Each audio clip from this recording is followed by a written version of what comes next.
ये चुनाव बहुत कुछ कहता है। बीजेपी को बहुमत नहीं मिलने पर सालों बाद केंद्र में गठबंधन सरकार की वापसी हुई है। गठबंधन तो पहले भी था, मगर तब एनडीए के साथी दलों का होना न होना तकरीबन बराबर था।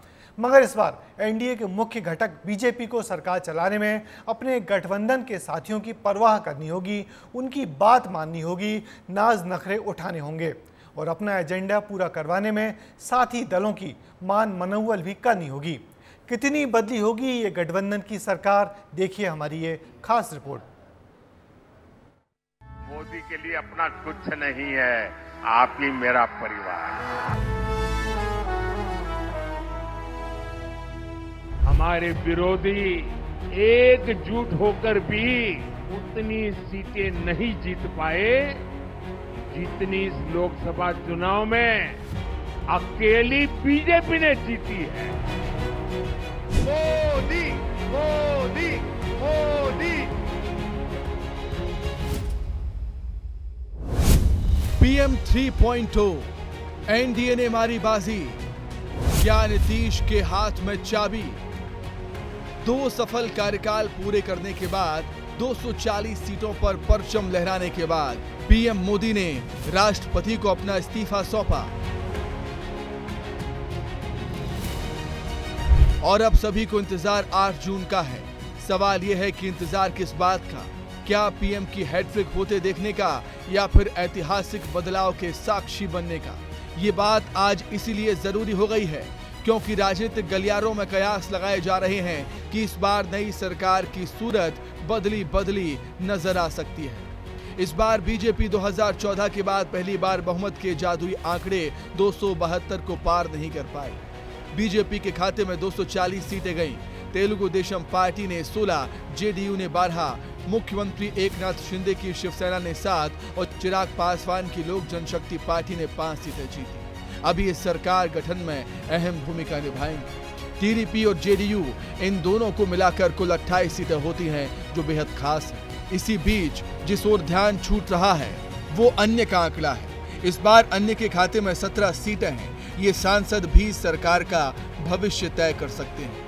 इन 17 सांसदों में एआईएमआईएम के ओवैसी, बिहार के पूर्णिया से जीतने वाले पप्पू यादव, यूपी के नगीना से जीतने वाले चंद्रशेखर आजाद, पंजाब के फरीदकोट से जीतने वाले सरबजीत सिंह खालसा, खडूर साहिब से जीतने वाले अमृतपाल सिंह, दमन और दीव से जीतने वाले निर्दलीय पटेल उमेश भाई, सांगली से चुनाव जीतने वाले विशाल पाटिल, बारामूला से जीतने वाले इंजीनियर राशिद सहित वाईएसआरसीपी के 4 और यूनाइटेड पीपल पार्टी लिबरल के 1 मेंबर का नाम शामिल है।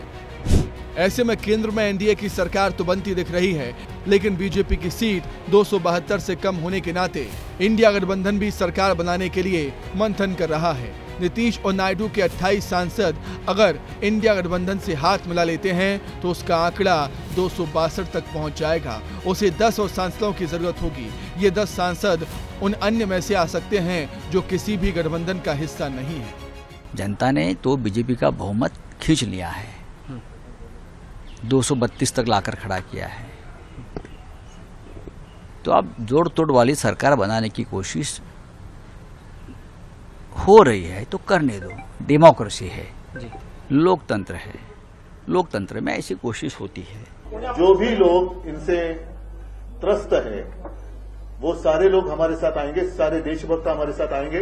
चंद्रबाबू जी भी, उनको भी बहुत परेशान किया है बीजेपी गवर्नमेंट ने। सारे लोग जिनको भी तकलीफ दी है, परेशान किया है, वो सारे लोग हमारे साथ आएंगे। जहां तक इन दोनों नेताओं का प्रश्न है, 2019 के पहले किस प्रकार से खुद चंद्रबाबू नायडू जी ने पूरे देश में सबको संगठित करने का प्रयास किया था और मोदी जी की तानाशाही के खिलाफ फेडरल स्ट्रक्चर के मुद्दे को लेके यहीं दिल्ली के अंदर उन्होंने धरना भी दिया था कि राज्यों के हक मारे जा रहे हैं सरकार के द्वारा।